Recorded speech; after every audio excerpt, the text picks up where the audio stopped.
Egyptians were first aware of this. This has been pointed out in the latest essay by Dr. Papademos, the Greek physicist, and he showed that in America, in spite of all the contribution of blacks to science, and when I come to speak on blacks in science in a later lecture, I will show you what blacks are doing in America today, even in the space program, where they're playing leading roles in research, and you never hear anything about them. You never see their pictures. You hear about Bluford. I witnessed, I was on Cape Kennedy, I was at Cape Canaveral. I was one of the few blacks who was allowed to witness the blast off of the space shuttle with the first black. He's nothing compared to the black technicians in the space program.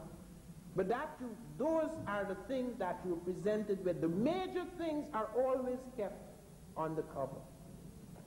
It's a deliberate policy, just like the light bulb, where you have Edison experimenting with the light bulb, not getting very far. He could have only burned the light for 16 hours. It's a black man who invented the carbon filament that made light practical and universal. It is a black man who wrote the first book on incandescent electric lighting. It is a black man who supervised the lighting of London and New York. We never hear anything about that. I saw a program on television in the United States on Edison, and Edison is going to bed and waking up like the great genius. And then suddenly, eureka, he's found it. He never found it. It was Latimer who found it. And the same thing is being carried into these studies, where you have a constant attempt to deny the contribution of the Egyptians. And all this talk about the Babylonians and all of these. The Babylonians invented a calendar that was absolutely hopeless. The Egyptian calendar is considered to be the most intelligent and accurate of ancient calendars. It's a calendar which still affects us today. The Egyptians worked out the 365 and a quarter day. They dealt with the quarter over a long period of years, but they dealt with the 365 days, 360 being divided into 12 equal periods of 30 days, and the 5 as festival days of the gods. And when the Greeks took this over, they distributed the 5 and a quarter among the rest of the days. As a consequence, we have 28 days, 29 days, 30 days, and 31 days in a month. We need a rhyme in order to remember which is which.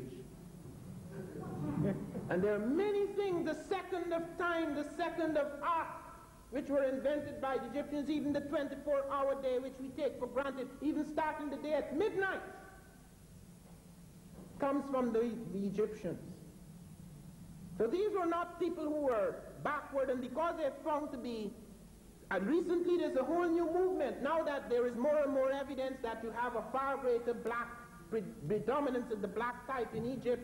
Now they're saying Egyptian science was merely practical. These are empirical recipes.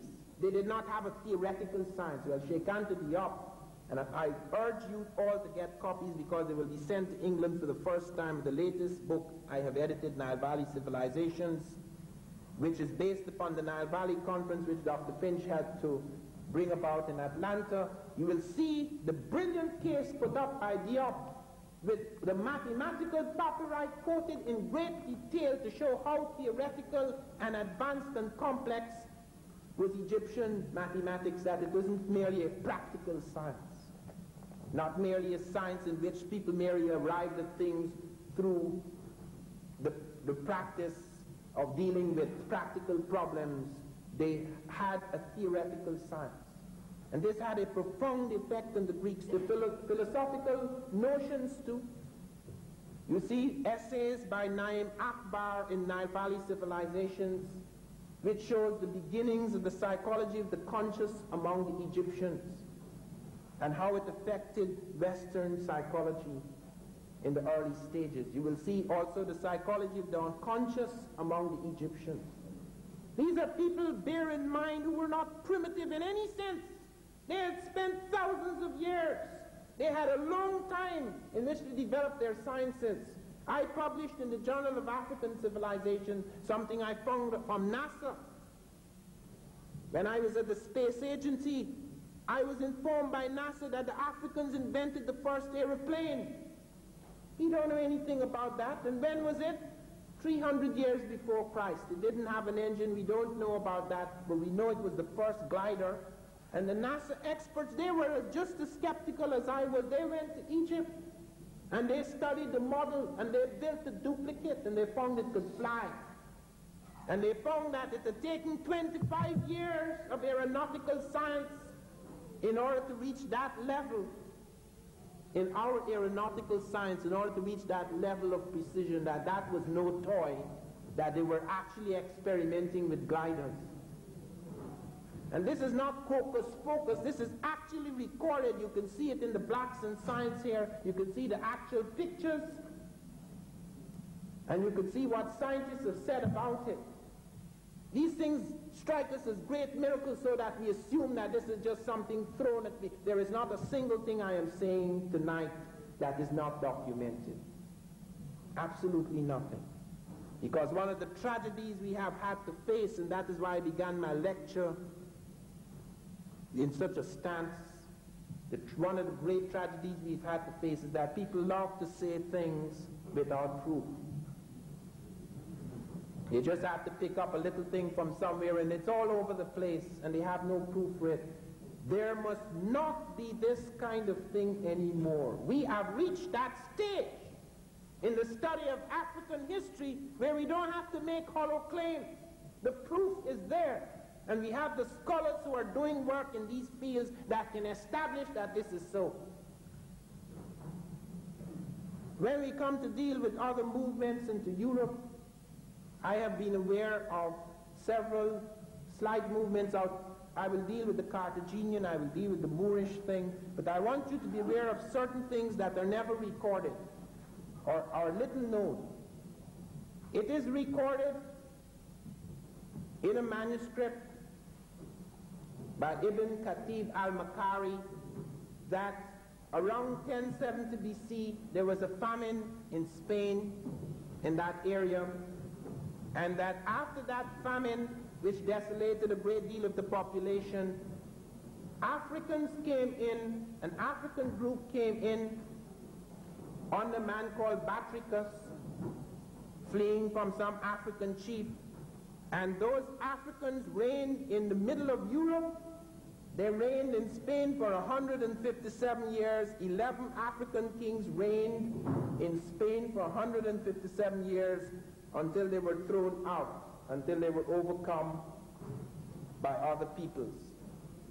It is also recorded that Taharqa, the Ethiopian general who was to become a king of Egypt and Nubia, took a garrison into Spain.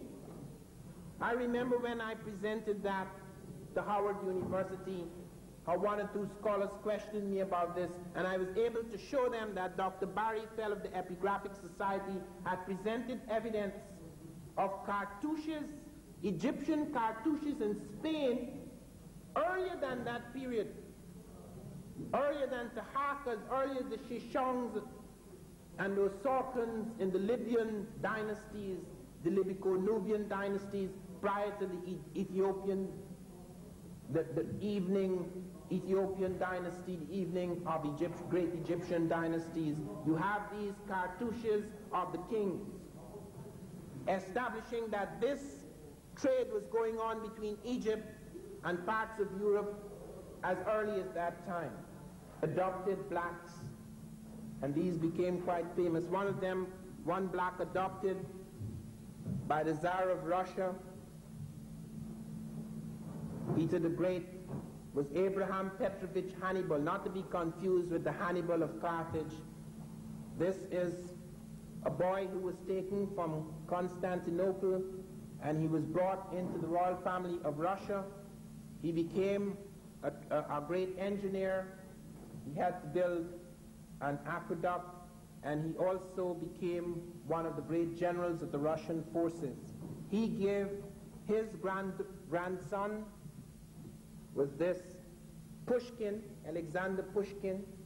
Pushkin associated himself very early with the common people, the peasantry, the people who were suffering. Even though he was noble born, he was a black in the royal family of Russia. Even though he was noble born At the age of 21, his poetry had made him famous. The Russians speak of the tremendous